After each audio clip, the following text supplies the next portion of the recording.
1,5 jaar geleden is toneelgroep Maastricht gestart met de voorbereidingen. Vanaf begin juni is er dag in dag uit gerepeteerd.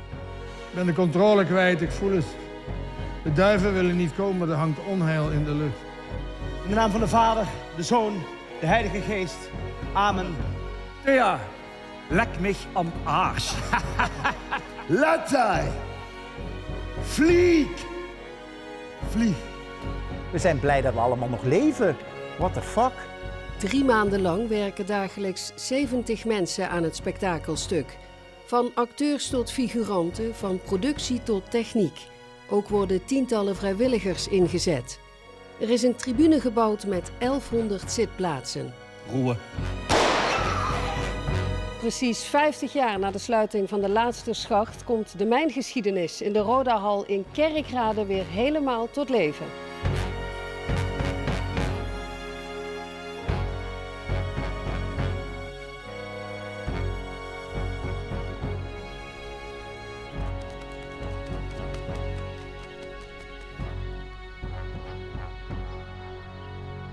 Goedemorgen allemaal. Hallo. Hoe gaat het met mij? Ja, goed. Goed. Vandaag overigens precies over 3 weken eerste voorstelling. Dat is altijd leuk om in het hoofd even mee te nemen. We hebben dadelijk om 11:15 precies een run van de eerste acte. Dus dan kunnen we de hele eerste acte een keer runnen. Ik denk dat dat heel fijn is. Na 4 dagen, hoe zat het ook alweer? Waar komen we vandaan? Waar gaan we naartoe? Alles wat we hebben, doen we. En we hebben er niet veel tijd voor, dat weten we. Oké, dan is dat.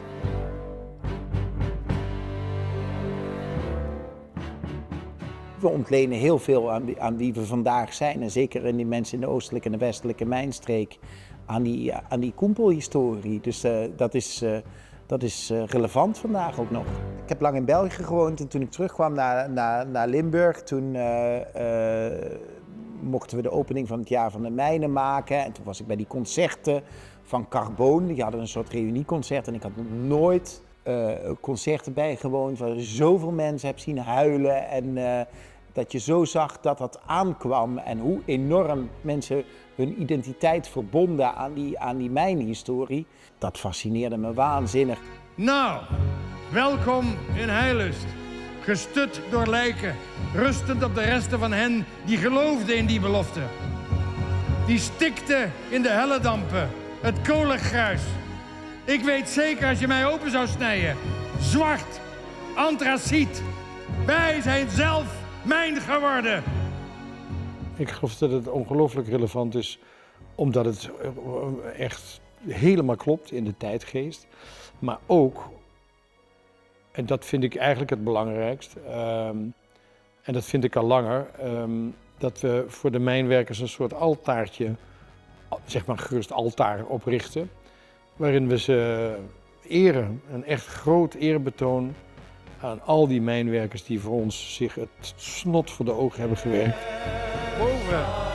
Boven kijken ze op ons neer. Maar hier beneden, hier zijn wij, waren wij. Iets wat niemand in zijn eentje kan zijn. Eén familie, één grote familie. En dat gevoel, dat mooiste gevoel ooit, dat Hans is afgepakt, dat hebben ze van ons afgepakt.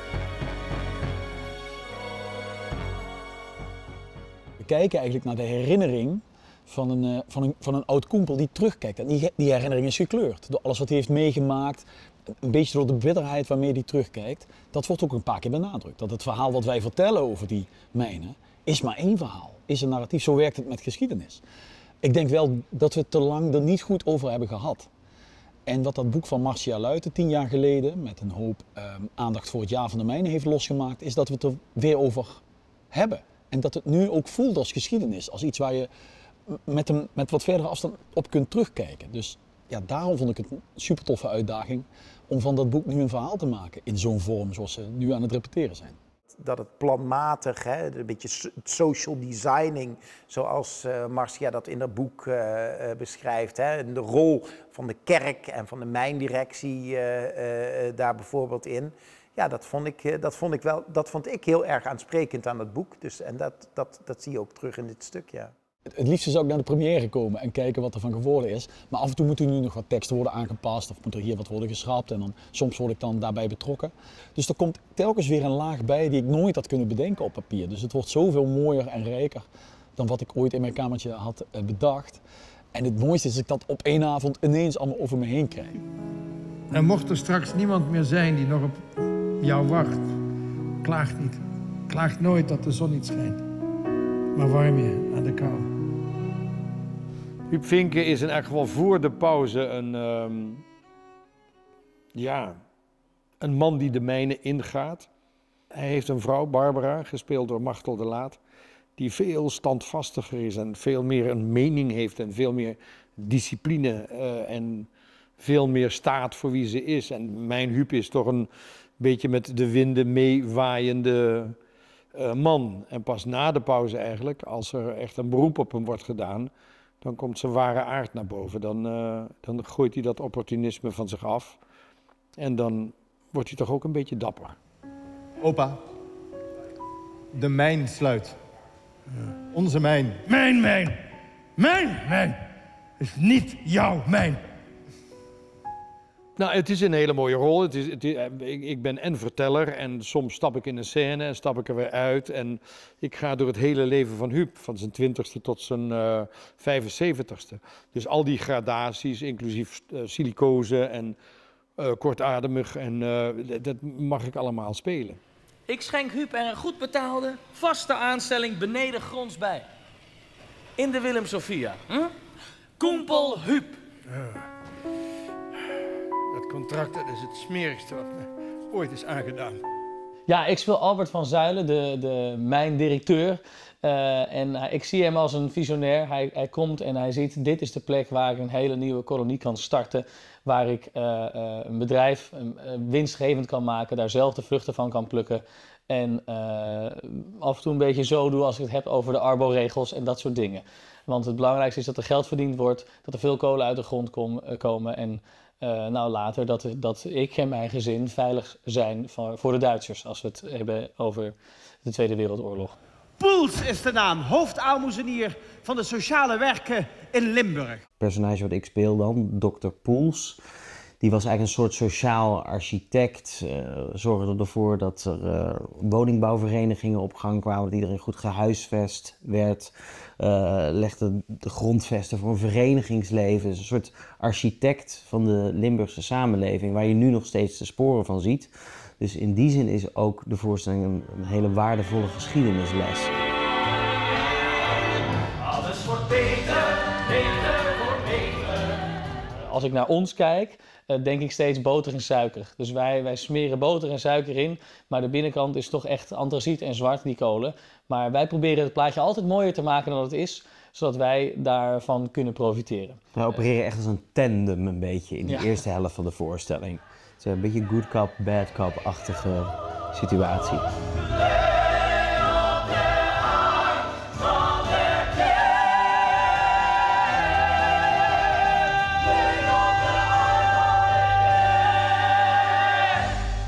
Dit is het, ja. Ja, dus applaus voor jezelf. Nu elke avond. Zit jij in dat diepe lood en ik in dikke zwarte rood. Eigenlijk wil ik er heel graag een film van maken. Toen Hervé zei, ja, ik wil daar graag een theaterstuk van maken. Toen dacht ik, kunnen we dat niet samenvoegen? Kunnen we niet proberen om een groot spektakelstuk, om daar film, en eigenlijk live film maken en toe te voegen. Dus dat is de uitdaging. En dat is ook meteen de dood of de gladiolen, zou ik maar zeggen. Het werkt of het werkt niet. Dus, maar als het goed is, versterkt dat elkaar enorm. Ja, we zitten hier echt aan de achterkant van een decor. Dus we zitten helemaal in de buik van de voorstelling eigenlijk. En hier wordt alles in de gaten gehouden. Dus hier zien we wat er op toneel gebeurt, wat er op film gebeurt. Dit is eigenlijk het hartje aan de servers. Dus hier komt alles bij elkaar. En dat kunnen ze wel weer aan de andere kant bedienen. Maar hier wordt alles in de gaten gehouden, alles gemonitord. En als er dingen fout gaan, dan kun je het hier oplossen. Dus dit is eigenlijk het videohart van de voorstelling. Pieter is een heel fijn mens, supergoed en super slim. Dus dat vind ik enorm verrijkend. Dus zolang we met elkaar blijven praten en niet te veel ego hebben en het beste idee laten tellen, gaat dat prima. Het loopt nu toch een klein beetje te pingpongen van links naar dingen. Dus hij moet op een of andere manier in. En dan kunnen jullie op het trapje zitten en dan kan Pieter mooi dat shot maken. Xavé die maakt het theater, ik doe de film en Marten doet de choreografie. En uiteraard becommentariëren we elkaar en proberen we dat allemaal op elkaar te laten aansluiten en dat het één geheel wordt. Maar ieder heeft wel zijn expertise, zou je kunnen zeggen. Ja, lek mich am Arsch. Als er één iemand hier iets te verwijten valt, dan is het de mijndirectie. Want investeren in onze veiligheid is er niet bij. En dat zeg ik namens de Socialistische Vakbond. Ja, Minos. Oh ja, ja, klap maar. Doe maar, wie durft er te klappen? Ja. Klappen, mannen. Nou, meer klappen, hoe sterker we Ik heb 2 rollen. Ik heb in het eerste deel speel ik een Sloveense gastarbeider. Minos heet hij. En die staat vooral voor het socialisme, dus het opkomen voor de arbeider, voor de veiligheid, voor de loon en dat soort zaken. En het is, ik probeer een koempel te spelen. Dus we gaan echt met een ploeg gaan we ondergronds. En het zijn een beetje een rouwdouwer in het stuk. Dus vooral van het leven genieten. En onder de grond en boven de grond. Ja, Minos! En in het tweede deel speel ik een nazi. Dus ik ben een verwalter. Dat is iemand die zeg maar de baas wordt van de mijnen. Wij hebben gisteren 3 van uw koempels uit Heerlen gefusilleerd. Also, geef mij de namen. Ja, dus dat is weer een hele andere rol. Dus dat ben ik dan in het tweede deel. Nou, Ruhe.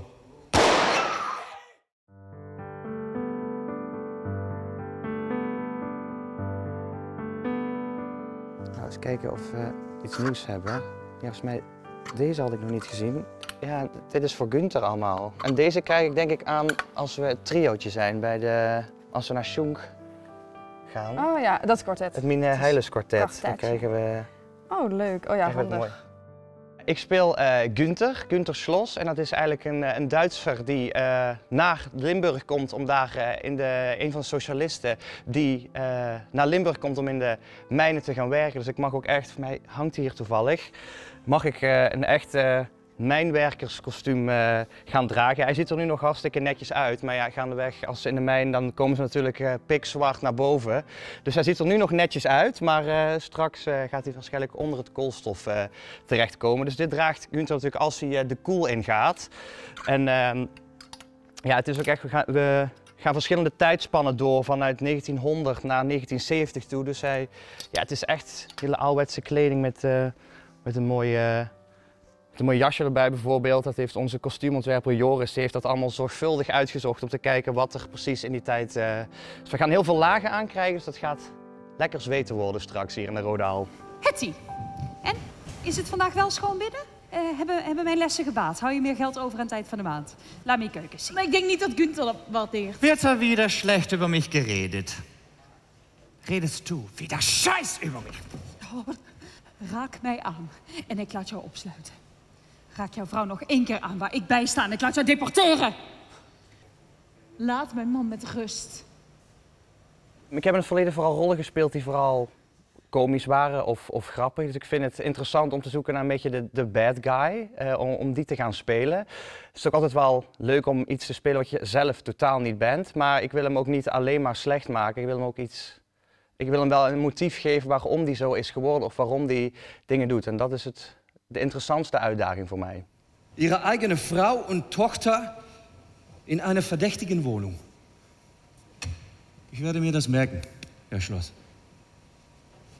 Heil Hitler. Heil Hitler. Heil Hitler. Schönen Tag nog. Dit is eigenlijk de voorkant. Maar nu de achterkant. Oh. We hebben het verknipt. Het was echt een lange mouwen ding. Oh, dat is maar daar paste ik met mijn arm niet in. Joris heeft het helemaal vermaakt. Ja. Ik ben voornamelijk ensemble en aan het einde dan word ik dirigent van Zuilen. De dochter van Thea en Albert van Zuilen in het stuk. En ja, dat is voornamelijk een heel belangrijk keerpunt voor Huub uiteindelijk aan het einde. Het is niet zo'n grote rol, maar wel belangrijk.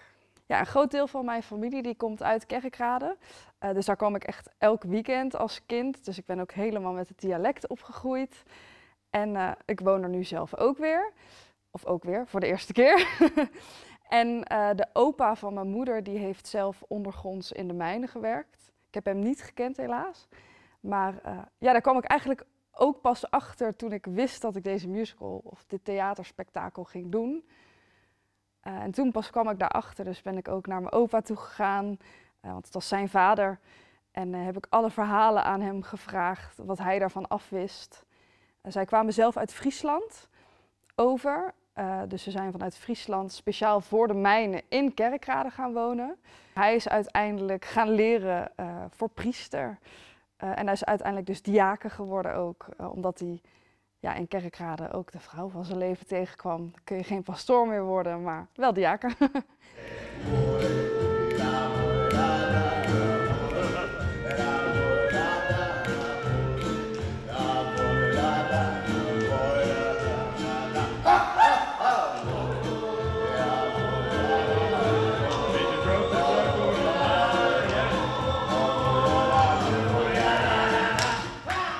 Emiel, jouw rol in Het Geluk van Limburg, je speelt eigenlijk jouw vader. Ja, dat is in wezen zo, omdat ik hier ben, in Heerlen, opgegroeid, doordat mijn vader hier in de mijnen is gaan werken. Hier in Limburg natuurlijk, en in Duitsland later, toen de mijnen hier sloten in Limburg, eerder, is hij over de grens naar Hückelhoven, Sophia Jacoba, is hij daar verder gaan werken.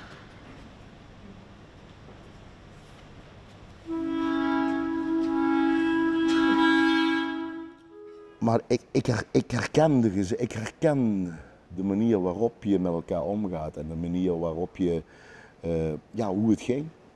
Je was bang als klein kind. Mijn vader ging op nachtschicht, had een auto, haalde de kumpels op in de buurt, in Nieuweinde, Italianen, noem maar allemaal op. Gingen terug en dan was je aan het wachten, komt hij wel terug. Want je had meegemaakt, ja, een kumpel is dood. En daar vertelde hij, maar dan zei hij alleen maar één zin. En dan wilde je weten hoe het ging. Nou, dan was het stil. Lachen, huilen, muziek maken, dansen, op het leven. Servé vroeg me, Pieter vroeg me, wil je dat doen? En ik moest echt nadenken. En het is bijna autobiografisch. Er liggen heel veel overeenkomsten. De manier waarop de kumpels met elkaar, hoe ze praten, dat probeer ik wel te doen. En het begint me steeds meer te raken. Ik weet niet of ik alles kan zeggen, maar er zijn bepaalde scènes. Huub en ik hebben in het stuk de eigen namen. Huub heet Huub en Emiel heet Emiel. En er zijn bepaalde scènes, ik wil niet te ver geven, nou, dan wordt je naam geroepen en dan denk je, fuck. Hadden we bij de repetities en iedereen had zo, fuck. Ik weet niet of het mag, maar het raakt me wel, ja. De pijler gaat instorten, weg! Weg daar! Weg daar! Helemaal door, einde van het lied, helemaal door tot de opkomst voor Boter. Mark? Een toneelacteur, een musicalacteur, hoe verhoudt zich dat op het podium? Hoe werken jullie samen? Wat ik heel leuk vind van werken met toneelacteurs is dat zij gunnen zichzelf de tijd om te repeteren. Om nog fouten te maken, om te zoeken naar het allerbeste.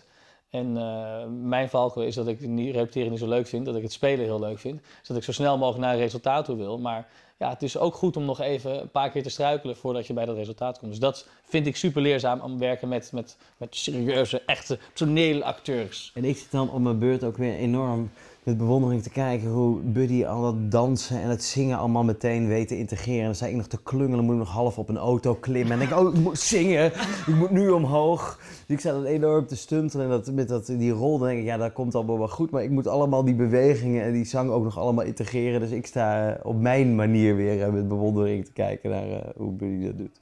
Want regels zijn er niet voor niets. En herhaal. Nee, regels zijn er niet voor niets. En zing mee.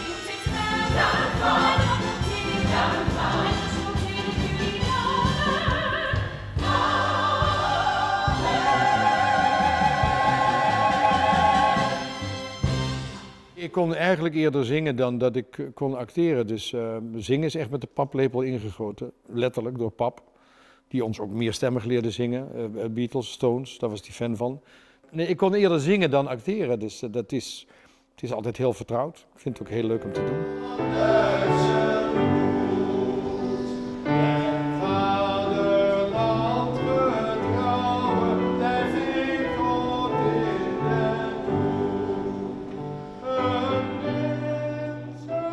Ik hou niet van dat opgepoetste van musicals. Daar krijg ik het lendenwater van. Daar kan ik helemaal niet tegen.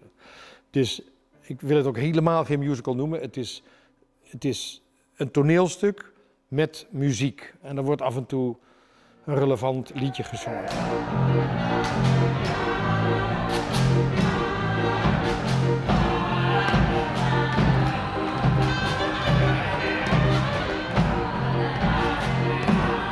Ja, we hebben bewust gekozen om natuurlijk ook Limburgse muziek in deze voorstelling te verwerken. Carboon als grote voorbeeld. Maar ook Janse Bagge kan ik wel nu al eventjes aantippen. De Rob Mennet touch van deze voorstelling zal zijn dat ik heel veel live piano speel. Ondanks dat we ook met een band werken. Ik ga klarinet spelen.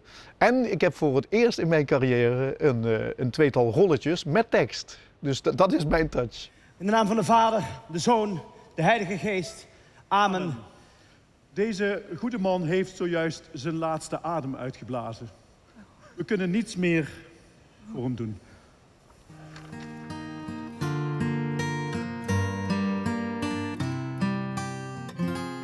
De laatste mijn sloot 50 jaar geleden. Een aantal koempels is nog in leven en bezoekt de repetities in de Rodahal.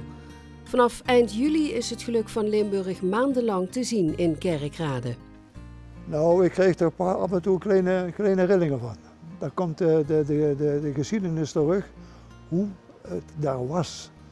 Ik zeg nog eens, ik ben nooit met tegenzin naar de mijn gegaan. Maar als je eenmaal in die mijn zit, dan kom je er niet meer uit. Ik hoop op de gedachte dat het werk wat toen is gebeurd, dat waarde krijgt en dat geschiedenis dus naar boven gehaald wordt en dat iedereen kan meemaken wat die mensen toen gedaan hebben. Gestut met het mijnhout van de Willem-Sophie. Maar dit roept toch bij ons weer een hoop op, denk ik, hè? Een hele hoop op. We hebben even succes van die repetitie gedaan, dan moet ik oppassen, dan werd ik emotioneel. Ja. En dan hebben we de silicose gegeten en ja. ze hebben de mensen hebben zo. Ja, en dat ging dus ongeveer zo. Hè? En dit ging zo. Ja. Ik vind dat super, wie Huub dat brengt. En, en ik zeg nogmaals, wie ze ons gevraagd hadden voor een steentje bij te dragen, op welke manier dan ook. Nou, daar stond de kompet van Schachnuland stond er voor 100% achter. Ja, dat is fijn. Nee. Ja.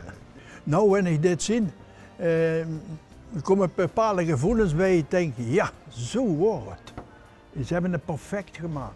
De vulsige weer terug, wat ze begonnen is. En dit vind ik wel mooi. En dan vind ik dat ook, wanneer ik dat de opzet hij zien. Me zo bezamen, me wordt er emotioneel van. Kippenvel. Dit had de mensen ontroerd in het zuiden. Besser kan het je natuurlijk iets zoetje door.